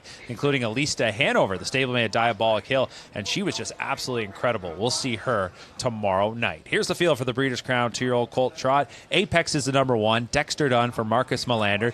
Jeff Snyder, who's had a lot of memorable wins in the game, shares ownership with SRF Stable, and Steve Stewart, 6 for 8, the Mohawk Million winner, trying to get another Grade 1 win here in Campbellville. The stablemate number 2, Spencer Hanover, stepping out onto the track momentarily, and there he is, Jason Bartlett doing the driving. He was one of the elimination winners from last week. This son of Chapter 7 really looks like he's turned a corner recently with the addition of trotting hobbles, and he was thoroughly dominant in that elimination. Looked like he had plenty left in the tank, and he's got a good post to work with tonight. 3 is Diabolic Hill. Todd McCarthy for Annie Stobie. 4 wins in 8 tries. Got back to the winner's circle in that Breeders' Crown elimination, which was a lifetime best, 153-1. 4th in the Mohawk Million. Very familiar with the grounds. 3rd, Marcus Melander trainee in the field, Nick's Naked number 4, owned by Courant Incorporated of Florida. Yannick Gingras driving this guy. 3-time winner, closing in on $200,000 in seasonal earnings. Land the Plains number 5, Tactical Landing Son for Team Jameson. Jody and Carl Jameson, 1 for 6 on the season, 5 times in the top 3, was 3rd in his Olymp. Another son of former Breeders' Crown winner Wallner is number 6, Kingman. Doug McNair driving for the trainer Per Engblom. 2-time winner, $150,000 banked. Mario Bayarjan recently went over $100 million in career earnings, and he gets another opportunity at a Breeders' Crown for trainer Mark Etzel. The 7 is LP Bay, the OSS Grassroots champion, was 4th in his Olymp to make the final. The highest priced yearling in the field, another son of Wallner, number 8, Cambridge Hanover, sold for more than $1 million as a yearling in Harrisburg. Andrew Harris co-owns and trains, co-owns with Bill Pollock and Bruce Araman. Looking for his first win of the season. What a time to do it. It would be tonight. Number 9, I'm Kronos for trainer-driver Oka Svanstead, was 3rd in his Breeders' Crown Olymp. 6 starts to this point, 4 times in the top 3, just 1 trip to the winner's circle, and we'll see if he can pull an upset from near the far outside. And a bit of a long shot, but getting some attention is Mr. Big Spender, talented son of Captain Corey. He's won 6 of his 11 this year, more than $250,000 earned. Norm Parker does the training for his Pennsylvania ownership connections, and Mike Wilder will get the drive. There's the field for the Breeders' Crown 2-year-old Colton Gelding trot. A peek at number 5, Land the Plane for Team Jameson, and Jamie was standing by with Jody just a little while ago. Jody Jameson drives us now. Just before the 8th race, you have your 2-year-old trotter here, Land the Plane, and your dad, Carl, trains him. So how exciting is it to connect with him once again at the Breeders' Crown? Well, Jamie, there's nothing like it. I mean, there's nothing like it to be in the Breeders' Crown, let alone, they say it all comes down to the Breeders' Crown. I'm not sure that's the case for Land the Plane in his season, but he's just such a nice horse, and Dad's done a hell of a job getting him this far. He's always been a kind of a nice horse, but had a few bumps in the road, as lots of trotters and young horses do early on in the season, but it's all coming together here one big night, so hopefully tonight's the night. And speaking of big nights and the Breeders' Crown, you've connected with your dad before. 2007 with Santana Blue Chip. What would it be like to be in the winner's circle again with him? No, like I said, there's nothing like it. I mean, I own a piece of this horse. I owned a piece of Santana Blue Chip at the time. But it's just the whole atmosphere. I mean, you guys can feel it just walking around. We can feel it just watching the people that come, the people that show up. I mean, the hotels around here are full. The grandstand's full. It's just an awesome night to be here. Tomorrow's going to be just as good, but, I mean, it starts all right here with Friday night. Let's rewind last week. There was only 6 in the Olymp. 1 made a break. Does it change your driving when you have to finish top 5 and you kind of get in automatically? Well, for sure. It's a $5,000 starting fee to get in for starters. That's just to start, just to get into the race. And then when I was counting the horses, as one made a break behind the gate and then caught back, so that I couldn't minus 1 there. Another horse run leaving, so then now we're down to 5. So I know I'm in the final, but I just want to make sure my horse is trotting. And it turned out he raced so great. I was able to come first up, and a horse come off my back. I passed everybody except for the leader, and that one passed me to be finished third. So I was super pumped about the horse. I was real cautious with him. And tonight, the sky's the limit. All the best horses are sort of on the inside, and if they leave out and I can sit fourth or fifth or something like that, I think we got a great chance to get money. And you never know what happens. You have to be in it to win them. So here we are, and we're in it. Well, we hope it works out for you, and good luck tonight. Thanks a lot, James. All right, always good to hear from Jody Jamieson as they try to spring an upset here with Land the Plane, as it's the family connection, which seems to be a reoccurring theme on a night like tonight. Right now, looking at the betting board, 2-5 on number 1, Apex. Greg, did you expect he'd be this much of a heavy favorite? Yeah, I did. Frankly, he's just looked so rock solid. He's got obviously the familiarity with racing and winning here, and he's been well traveled. He's held his form well, and that qualifier looked resounding. So, not shocked at all. You've got connections who won this race last year, and have won almost all the major trotting events. But hey, they're 2-year-olds, and there's a lot of other talent in the field. So if he's just not quite the apex we've seen, there'll be somebody that will be ready to step up and dethrone him. Paul, you competed in a lot of big races over the course of your career. I just wanted to ask you about a driver you raced against a ton over the last few decades, and that's Mario Baillargeon. Still at it, recently went over $100 million in career earnings. It's been a little while since he's been in a Breeders' Crown. I have to think getting an opportunity like this, he's got to be pretty excited. Even though he's going to be a bit of a big long shot here, just has to be great to be back in a race like this. Yeah, this is great for Mario. I mean, he's the ultimate competitor, always has been. He can make speed out of a horse like no one else. He's getting a little older now, but I'm sure he's still very much excited about going postward here. He's going to drive the Mark Etzel-trained LP Bay, who won the OSS Grassroots, and they opted to then take a crack at the Breeders' Crown. Now, this horse had dabbled at the Gold and Champlain level, but it kind of tells you just how tough it is here in Ontario, Paul, that grassrooters can make it into the Breeders' Crown final. It is amazing, and we've talked about some of the OSS horses that have raced already tonight, like Bingo Night, and She's a Bulldog, and Dea, and they've been competitive, and we're going to see Bojangles later, so this is no different here for Mark Etzel and Mario with LP Bay. Any horses that you've got your eye on here, Greg, if someone's going to be able to knock off Apex? Yeah, I mean, a couple of Sons of Muscle Hill, of course, he was the great champion that won this event back in 2008, and he's become a sire of champions, and he's got 2 starters here this year. Diabolic Hill, talk about the late season sort of turnaround. Not that he'd really gone backwards, but he just leveled off a little bit, didn't continue to progress as he had shown earlier in the season. So I liked his win in the elimination. I thought he won with authority and nice and strong through the wire. And nothing wrong with Nick Snacken either. Came from out of it last time out to just miss. He's been ultra consistent. And I think post 4 with Yannick in the driver's seat is going to give him a lot of different options to work with here. I might quickly throw back to Paul. I mean, you in Breeders' Crown, in your Breeders' Crown career, were known as a guy that could get long shots through as well. What kind of approach do you take to try and knock off a big favorite like Apex in a race like this? Well, things have to line up. I mean, you're going to see the first 1/8 of a mile is going to be so important, and if they can put a horse like Apex with the rail here in a bad position into the first turn, it could turn the tables on the whole race. So it should be an interesting race here going forward. Well, post position is crucial. Take a peek at number 10, Mr. Big Spender. It's a tough spot, but don't sleep on that one as well. Set to go for the Breeders' Crown 2-year-old colt trot. Up to Chad with the call.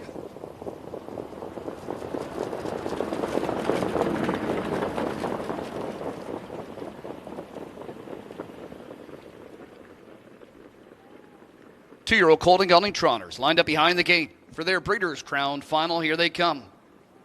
And there they go. They're off and trotting. And there's Kingman along with Mr. Big Spender. They both leave alertly from their respective post. Into the top 3 from the inside, done with Apex. He's followed to the opening turn by Spencer Hanover, one of the 2 elimination winners. That one's going to be followed by the other elim winner, Diabolic Hill.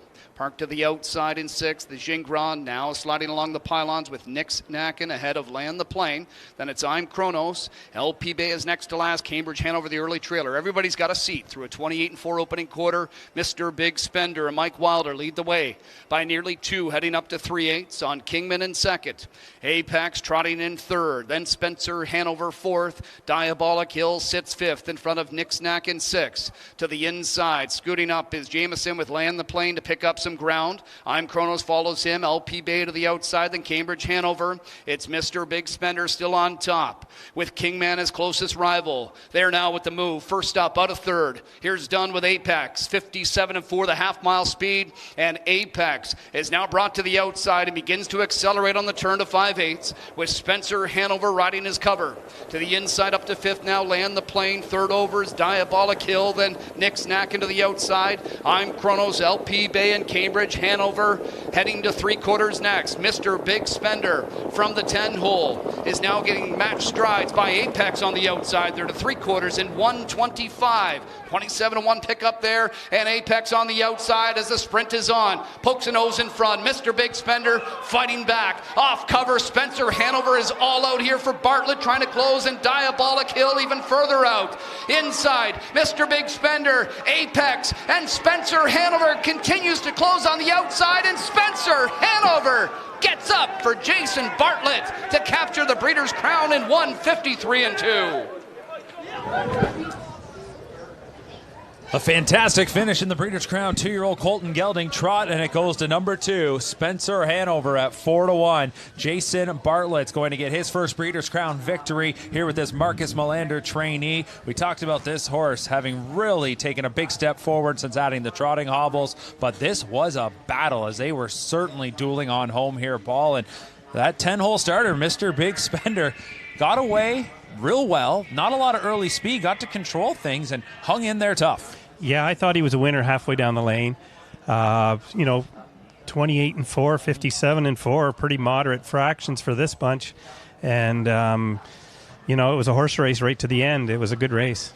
A good stretch battle here. It's going to be Spencer Hanover winning it. Diabolic Hill was right there second. Apex and Mr. Big Spender in the mix. A host of others in there, including Land the Plane, and Nix Nacken was trying to come on through. A fantastic finish there, Greg, with about 6 of them all within 2 lengths. What were you thinking coming off the final turn? Yeah, turning for home, I'm like, who is going to win this? And you're right, I was with Paul. I thought the post 10 starter for a split second in time in the home stretch might be able to fend them off and hold on, but that third quarter just a little bit too taxing, and especially with a couple of sharp colts sitting off the speed and ready to pounce in Spencer Hanover and runner-up Diabolic Hill. Well, the trend of first Breeders' Crown wins continues. There's our second tonight in terms of drivers. Jason Bartlett and Spencer Hanover capture the Breeders' Crown 2-year-old colt trot. Post-race reaction when we return.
Thanks, guys. Winning driver Jason Bartlett as he captures his first ever Breeders' Crown victory. That has to be pretty special to do it here tonight. Yeah, got to thank Marcus for, putting me on this horse in New York and, letting me drive him up here. And horse is getting really good at the right time. And, in life, I guess timing, he's getting right at the right time. So it's great. You mapped out a perfect second over trip last week and a perfect second over trip again this week. Just got the job done. Yeah, I was talking to Dexter going to the quarter pole. I'm like, don't move. So, yeah, it worked out. Really worked out. Jason, enjoy this one and congrats. Thank you. All right, Jason Bartlett, obviously feeling a lot of emotions as he wins his first Breeders' Crown. He's got a few good opportunities over the course of this weekend. It's really been a big-time season for him. He's always racked up the wins and the earnings, racing primarily at Yonkers, but he's really sort of dived into the Grand Circuit over the last couple of years and getting opportunities for barns like this. And when you win races like this, as we talked about all night, those opportunities will continue. And the one thing that stood out to me so far tonight, Paul, is we've got 3 Breeders' Crown winners, Todd Ratchford, Ronnie Wren, Jason Bartlett. Kind of feels like there's been a little bit of a shift in terms of those Grand Circuit drivers. I agree with you 100%. And all 3 drives were pretty nice drives, like they put their horses where they should have been and capitalized. So, we're seeing maybe a little bit of a change in the guard here. Absolutely. And last year, you got to remember, it was the Dexter Dunn show in the Breeders' Crown. Greg, he dominated. He won 6 of the 12. I mean, he had all kinds of power, and he still got a ton of power here tonight, including tomorrow, where I'd have to think for him, anything but multiple Breeders' Crown wins would probably be a disappointment. Yeah, I would think coming in, right?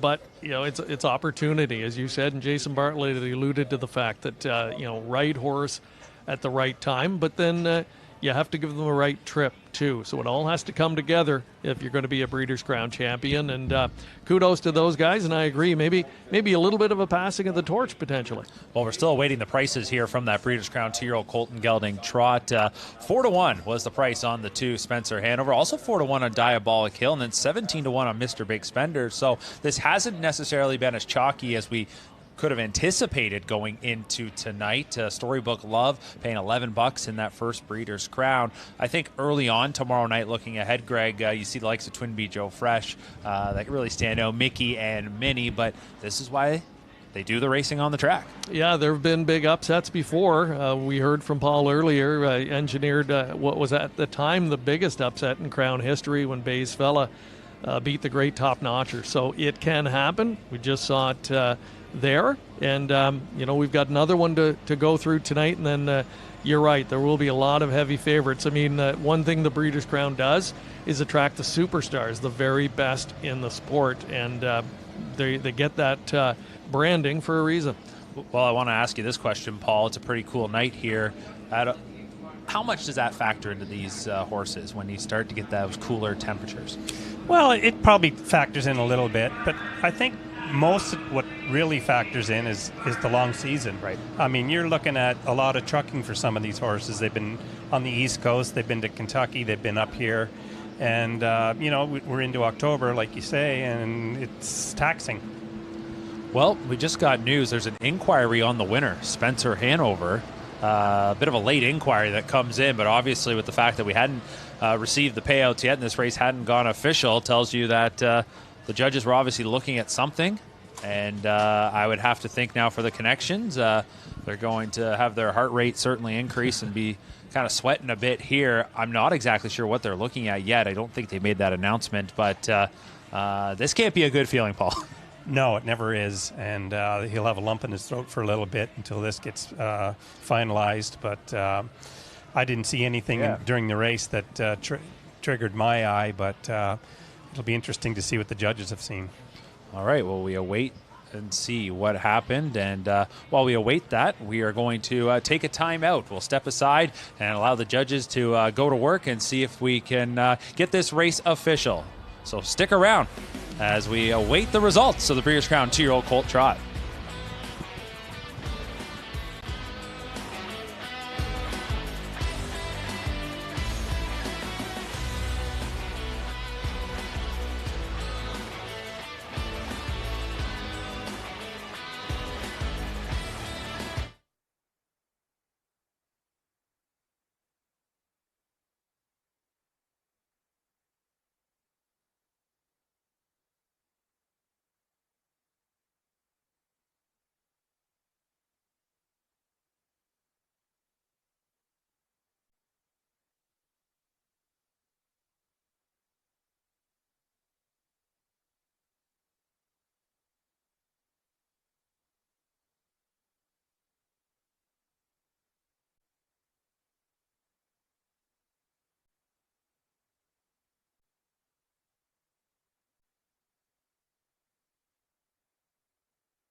grooms leader. Back into third is Capricornus. The rail fourth, Synergy. Real Cool Sam on the outside from in fifth. Not tonight. That one's just not himself. 3/4 in 124, and they come into the stretch. And it's Amigo Volo taking off by 5. Back in second now, that is third shift. Capricornus has had a ground-saving trip thus far from in third. Synergy is onto the scene late outside fourth. They're into the final eighth of the mile, and it's Amigo Volo through taxing panels trying to hold on for this final eighth of the mile. And Amigo Volo is clear by 6. There's no touching Amigo Volo. Amigo Volo steamrolls over this field to win the Breeders' Crown 2-year-old colt and gelding trot final. A flashback to 2019, Amigo Volo winning. He's a 2-time crown champ. He'll race in his 5th crown event tomorrow night. Updating you on the inquiry situation here in the 2-year-old colt trot final. They were looking at number 2, Spencer Hanover, the winner. Potential interference on number 3, Diabolic Hill. We saw a head-on look, Paul, and I think we're kind of in agreement, and it looks like the inquiry sign has come down that there wasn't enough there to overturn it. No, I don't think so either. I think the judges made the right call here. They had to look at it, though, just to be sure. With that kind of money on the line, you get it as some anxious moments there for the connections as we take a look at that head-on once again. And I don't think there's really anything clear here standing out. They're racing, and Diabolic Hill has an opportunity to get by. So there's a look at the head-on shot, and Spencer Hanover fends off Diabolic Hill to win. Here are the payouts: $10.40, $6.70, $6.10 for the 2 Spencer Hanover. Diabolic Hill, $5 to place and show, and $11.40 on the 10 Mr. Big Spender, who that was a horse I was kind of fond of here after seeing the way he raced in Lexington 2 starts back. Thought the 10 hole was tough, but if you sprinkled him in there and you found the top 2, you get rewarded very nicely. So the Breeders' Crown 2-year-old colt trot is official. Spencer Hanover takes it. Jason Bartlett's got his first Breeders' Crown.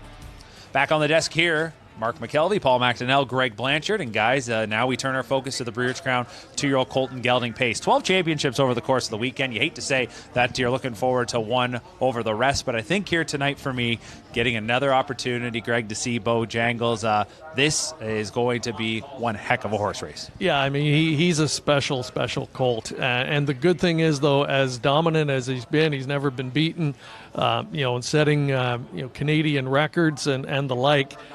It's not a slam dunk. There are very accomplished colts here, all trying to knock him off of his perch, including Brandon Boulevard, who was a little bit faster in his elimination win. So this shapes up as a dandy, and I agree. This is the one I've really been looking forward to here tonight. And we're going to talk about the trainer of Bojangles, Doc Moore, in a moment, but let's talk about Bob McClure. I think one thing about Bob that stands out to me, Paul, is the fact that he never seems to get too worked up and always seems to have lots of confidence. No, he's definitely got that demeanor about him that he goes onto the race bike with confidence, and I'm sure he knows what he's got in between the shafts here tonight with Bojangles. He's up against a pretty powerful stable entry. Or they're not an entry, but there's 3 horses from one stable here with the Burke Brigade. And, he'll have to just sort that out early and let things play out. And I think Bob will be cool and do his usual thing. Well, just a quick thought on the post position. Post 6, if you win your Breeders' Crown a limb, you draw for somewhere 1 to 6. If you were picking, though, you'd have to think he probably would have wanted to be pretty close to the inside and get inside of those Burke horses. Agreed. I probably would have been maybe 2 or 3, and just he'd have a better advantage on the Burke horses. So we'll just see how this plays out. 6 is one of the winningest positions here at Woodbine Mohawk Park, so it's not the worst possible spot. All right, so Bojangles is set for what will be his 12th start of the season. He's won the first 11. Trainer Dr. Ian Moore's had a lot of real talented horses over the years, but he's enjoying this ride with Bojangles. And speaking of enjoying the ride, well, he likes to take to the sky, as we found out just last week. In the $1 Million Metro, Bojangles digging in, frantic Hanover, Bojangles, he is absolute perfection. What a thriller it was. Well, it was a very busy week. I trained Prince Hal Hanover on Tuesday morning, and then I flew back here so that I could train Bojangles on Thursday. I jogged him Wednesday and trained him on Thursday, then flew back down to the jug on Thursday morning.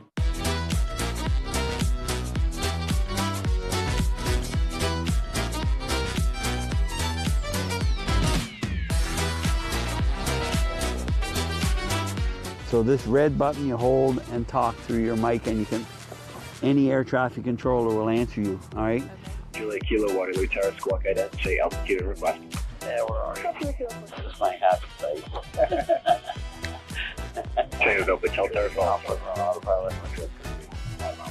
On a personal standpoint, what has his season been compared to other outstanding horses you've had? Well, it's just been fantastic, and I don't think he has a whole lot to prove, but it's just been a wonderful horse to be around. Did you know you had something special when you were breaking down? Not really, without qualifying time, really. He was in the top set, did well, but didn't really give me the impression like, let's say, Shadow Play, when he was a baby, I knew he was, well, maybe not him either. They all seem to take a moment's time when you think, wow, this is coming something, right? So, and management of a young horse is extremely important. If you mismanage them as babies, they may not make it back as a 3-year-old and or an age horse. I've had that happen before, and it's hard to know what's right and what's wrong.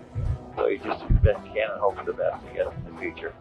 How important is it to not over-race them or under-race them, especially because the season seems so long from baby races to the Breeders' Crown? Yeah, it does, and people lose sight of the fact that any of these 2-year-olds now have been earnest on 1 year. They came from London Sale or whatever, they're broken in mid-October. Here it is, mid-October, it's a year. If the Breeders' Crown was not 25 minutes down the road this year, if it was in New Jersey or wherever, I wouldn't do it.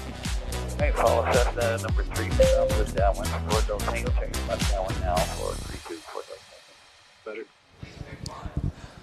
Well, our Jamie McDonald is quite brave. No, Doc Moore is a skilled pilot there. It's a passion of his, as you saw. He loves to take to the skies, and I guess it's pretty handy when you can just hop in your own plane and get yourself from point A to point B. And with the amount of horses that he races, and as he mentioned, racing, whether it's in Ohio, Kentucky, here in Ontario, he can be anywhere in the blink of an eye, or at least in the mere several hours up in the sky. So that was a lot of fun there. Greg, could we have got you up in that plane? Yeah, I don't know. Word was that you were going to go up there, but they didn't have enough gas, and it would have been. Well, we were trying to distribute the weight, gas, right? As you can see, been I would probably weigh it all down. So I decided to let Jamie and our man behind the scenes, Curtis, go up there. I wouldn't have been as skilled with the camera, so I would have kind of been useless. And Jamie had the questions. Paul, you've traveled track to track and been on some of those smaller planes. Did you ever get nervous? Not really. You know, calm, cool, and collected here. These guys know what they're doing when they go up there, and of course, Doc Moore, he's a perfectionist, and he's going to make sure everything's right in order before he even decides to take off. So you'd have to be pretty confident flying with old Doc Moore. I would think so. As you saw there, the color of the plane matching his colors. He got that blue, and he's hoping to see that blue in the winner's circle here with Bojangles. And it's been a long season for Bojangles, but this is going to be a 12th start.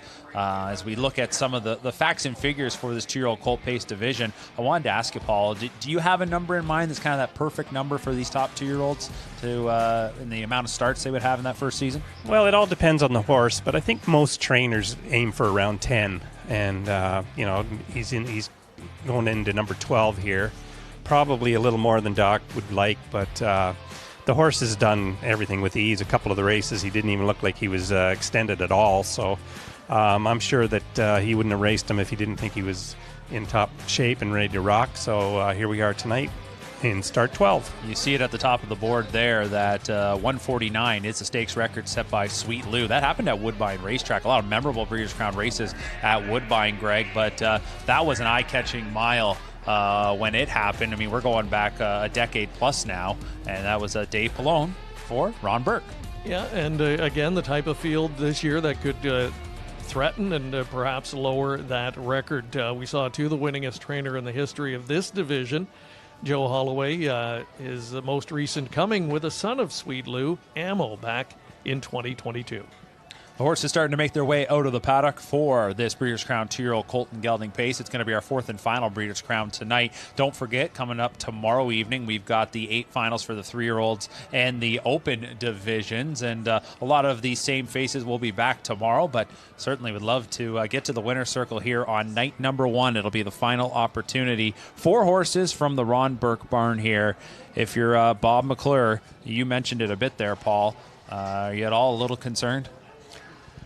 I don't, like I said, the Burke horses are going to give him a bit of a tussle, I would say, but Bob's cool. I mean, he knows, he's been through this before. He's been in all the major races and won quite a few of them, so I suspect that he'll be ready for whatever they throw at him. All right, here's the call to the post. The horse is stepping onto the track. Time for the post parade for this $959,000 Canadian Breeders' Crown final. 2-year-old colt and gelding pace. Number 1, Show Me Your Ace, Dave Miller for trainer Chris Ryder. 2 starts back down in Kentucky in a Sire Stakes event. This guy turned heads on the 5/8 oval with a 150-4 win, and that was enough for trainer Chris Ryder to say, we're going to try the Breeders' Crown. He was runner-up to Bojangles last week in his Elim. He'll start from the rail. Brandon Boulevard, a $500,000 yearling purchase, getting better as the season wears on, and he's won 3 in a row coming into tonight, including that ultra-impressive 148-4 fastest elimination victory. Andrew Harris is the co-owner and trainer of the 7-time winner in 9 this year, and it's going to be Dexter Dunn doing the piloting. 3 is Malillo. Ron Burke trains. Ronnie Wren drives. Here's a horse that was just storming on home, and he had to do some stick handling through the lane. First, he went outside of a rival, then he went down to the rail. Caught a lot of people's eye. Right now, he's 8-1, so single digits on the betting board. Another Ron Burke pupil, number 4, Al Poppy, son of Poppy Rob Hanover. 4-time winner this year, $338,000 banked, and has the services of Yannick Gingras. The 5 is Frantic Hanover. He was the runner-up to Bojangles in the Metro Pace. They squared off again last week in the Breeders' Crown Elim. He ultimately finished 4th, so looking for a bit of a rebound. Tim Tetrick for Ron Burke.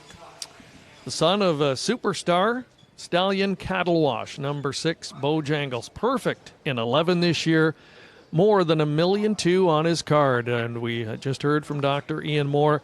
The ownership group, several folks from different states in the U.S. share ownership on this guy, and it's going to be Bob McClure in the driver's seat trying to cap off that perfect season.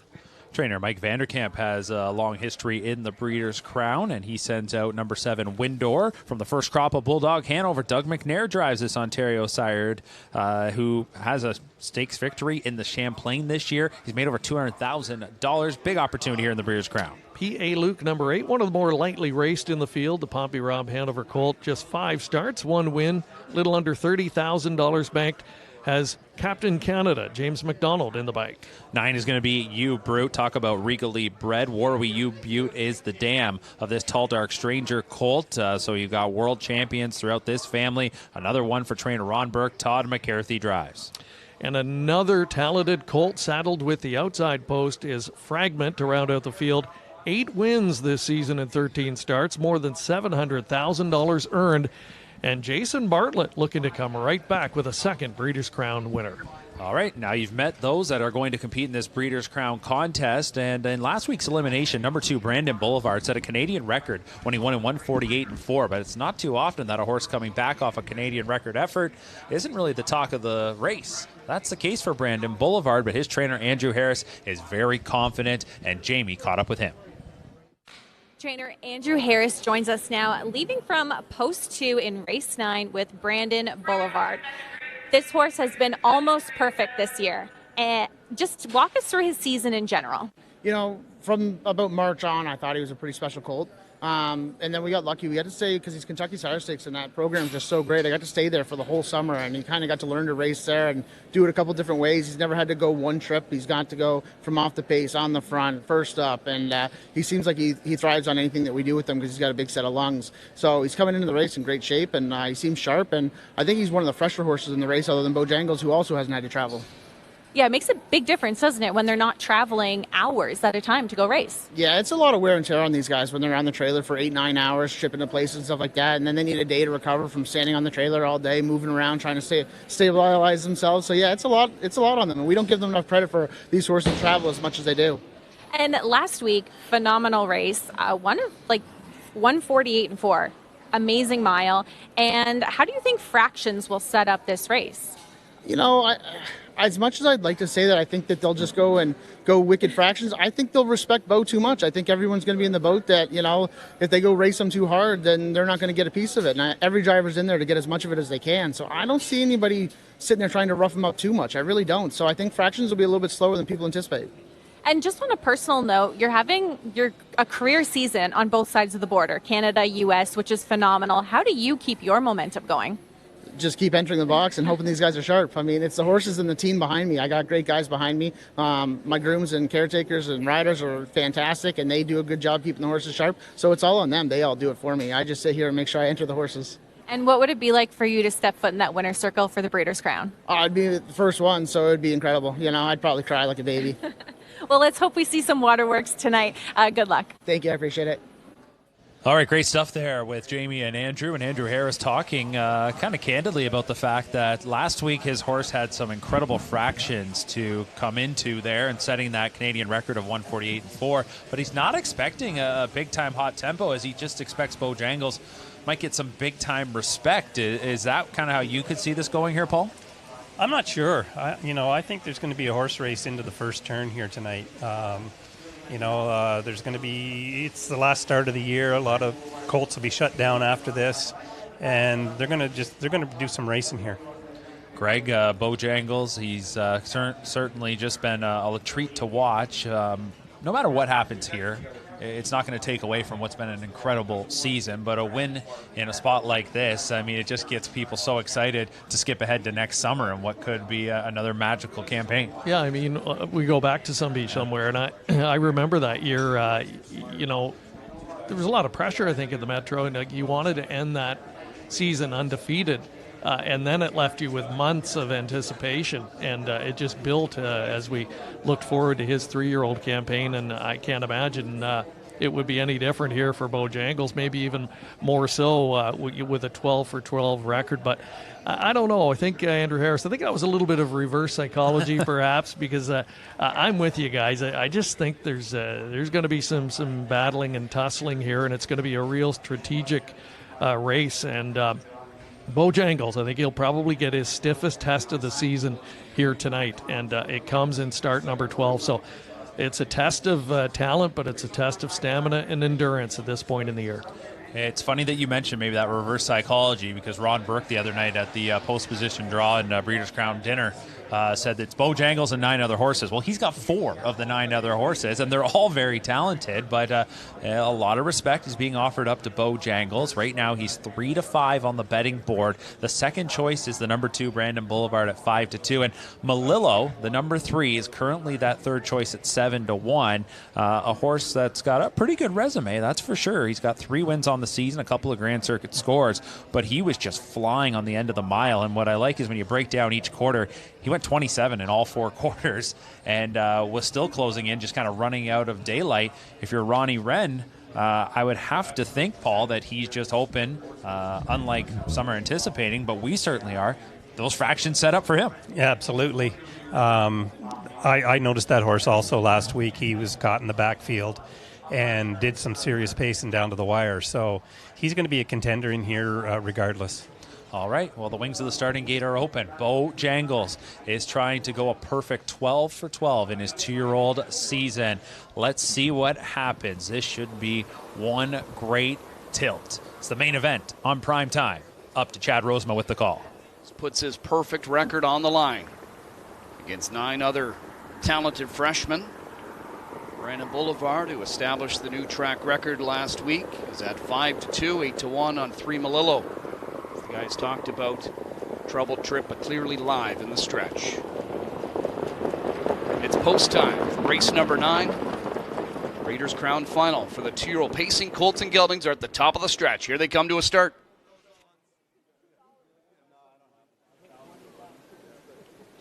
And there they go. And they're off in the Breeders' Crown, and U-Brute tries leaving out of there from the outside. Another Burke pupil into the mix early with Al Poppy. And then Brandon Boulevard, and there's Bojangles on the outside, 3rd. To the inside is Show Me Your Ace. Parked out in 5th. After initially leaving out of there is U-Brute. Looks like he's going to backpedal now. So picking up a position to the inside is Malillo. Frantic Hanover follows him. Then Windor. Back to P.A. Luke and Fragment. Continuing to battle up front here as Dunn chases along Brandon Boulevard. And Brandon Boulevard, 27-second opening quarter, but he now clears to the lead. On the outside, he's set to deal with Bojangles. And Bojangles and Bob McClure, with the button pushed, are trying to go forward of Brandon Boulevard, who on the inside stretches them out a bit. Al Poppy in behind this pair third. It's 2 more lengths to Show Me Your Ace fourth. Then Melillo in fifth, followed by Frantic Hanover Windor up the inside to save ground. U-Brute to the outside, then P.A. Luke and Fragment. They're halfway home in 54. Bojangles now leads it. A length and a half into this turn on Brandon Boulevard and an uncovered Show Me Your Ace, who continues to make gains. Right on his back, a perfect trip being mapped out here by Ren Jr. with Melillo. He's up to fourth. Inside locked up fifth, Al Poppy. Third over to Frantic Hanover, then Windor.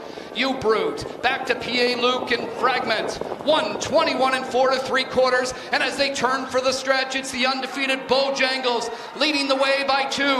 In behind him is Brandon Boulevard looking for a way out. Show Me Your Ace on the outside. Melillo trying to get a rally going in the center of the track with Al Poppy and Windor up the inside. McClure's calling on Bojangles. Bojangles still leading. Al Poppy closing at him. But Bojangles, the freshman juggernaut, wraps up his rookie campaign. A perfect 12 for 12 in 1:48 and 3. It's a new stakes, track, and Canadian record. Bojangles, does he ever get tired? A perfect season complete for Bojangles, winning the Breeders' Crown to go 12 for 12, and he sets a new stakes track Canadian record, 148 and 3. They just haven't been able to touch him. An incredible performance to cap off an incredible season. Paul, he was out a little ways there, stretched out going to the half in 54, but this guy, he's tough. I was worried 121 and a piece. I thought maybe he was just stressed a little bit too much, but I mean, he dug in like a true champion down the stretch, and you know, he had that measured win late, and just a great horse. Greg, we mentioned a great horse and starting to get himself into that conversation with some pretty rare company, and a win like that here tonight. I don't think we're exaggerating when we say this could be the generational horse. I think you're right. He is a superstar. That's the one word that you would use to describe. I mean, he's 12 for 12, Mark. It's going to put him over $1.5 million Canadian this year. One of the greatest freshman seasons in the history of harness racing, capped off here. He never left Woodbine Mohawk Park, but something tells me he'll also win a Dan Patch Award. He's going to get a ton of hardware coming his way, and he's got another trophy to add to the mantle to his connections, because Bojangles is a Breeders' Crown champion. We'll be right back on Primetime.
148-3, Bojangles, a stakes track and Canadian record as he caps off a perfect rookie campaign to be 12 for 12 in the Breeders' Crown. Bobby, there was a lot of talk about how the draw shook out. Take us through your approach off the car. It's just wanted to keep him out of trouble, and I thought we had the best post possible, and like I said, I just didn't want to get him in any trouble, not get in a hurry. I knew they were going to race him hard, and they did, but I also didn't think there was much they could throw at him that he couldn't handle. You got stretched out 27 flat in that second quarter. You had to call on this guy quite a bit, though, Bobby. He looked for a second he was going to get picked off, but this colt loves to fight. Talk us through your thoughts in the stretch drive. He was waiting for more. Honestly, he was flickering his ears up down the lane. He had more left for sure. He was waiting for more. He just loves to race this guy. Congratulations, Bob. Thank you.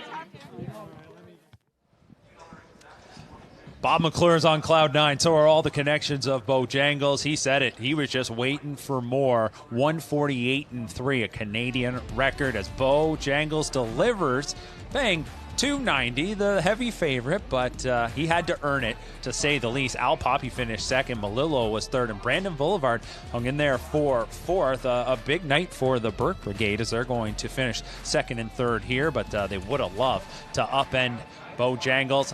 Not the case as he gets the job done here in the Breeders' Crown. And, well, as they continue to celebrate in the winner's circle, Bob McClure, I think that's going to now be his fourth Breeders' Crown victory of his career. And the last time the Breeders' Crown was here at Woodbine Mohawk Park, he won with Sylvia Hanover. She ultimately went on to become a Canadian Horse of the Year. And, Paul, I would think... I know the voting isn't for another several weeks, but Bojangles has to be the Horse of the Year here in Canada. Yeah, I think he's a slam dunk myself. 12 for 12 for a 2-year-old. Incredible stuff. I mean, he was as strong tonight at the wire as he was all season long. And, I mean, that's a testament to Doc Moore and his crew and how Bob's driven him. So he's a great horse. He just certainly is. Just awesome to watch as they are in the winner's circle, Bob McClure and Doc Moore. Didn't ever feel there was a lot of stress or tense moments for these guys over the course of the season, Greg, but I would think now they're going to sleep pretty well tonight. Yeah, I mean, they outwardly, they certainly come across as though, they're cool and confident, but there has to be a lot of pressure. I mean, the chance to go undefeated, this is something that just so incredible to have on your resume. He's undoubtedly now, I think, going to be Canada's Horse of the Year. I was going to ask you, Paul, now what's the offseason like for Bob McClure as you wait several months and look forward to next year? What's that time like? Yeah, it's a long wait. It's a long winter, and, there's always going to be someone giving him a call and wanting a quote. There's always going to be him checking in on the horse just to see how he is. There's going to be a lot of things happen in the next 6-7 months, so it'll be fun for harness racing in 2026, no doubt. Well, this was a fun night, Paul. Thanks so much for joining us on the desk. We really loved having you here. An incredible night one to the Breeders' Crown is in the books as we saw some dynamite electric performances, all capped off by a Canadian record, Breeders' Crown record effort, 148-3 mile from Bojangles. A perfect season complete. What a great first night of the Breeders' Crown. More to come tomorrow. For Greg Blanchard, Paul McDonnell, I'm Mark McKelvey. We'll see you back here tomorrow in Primetime.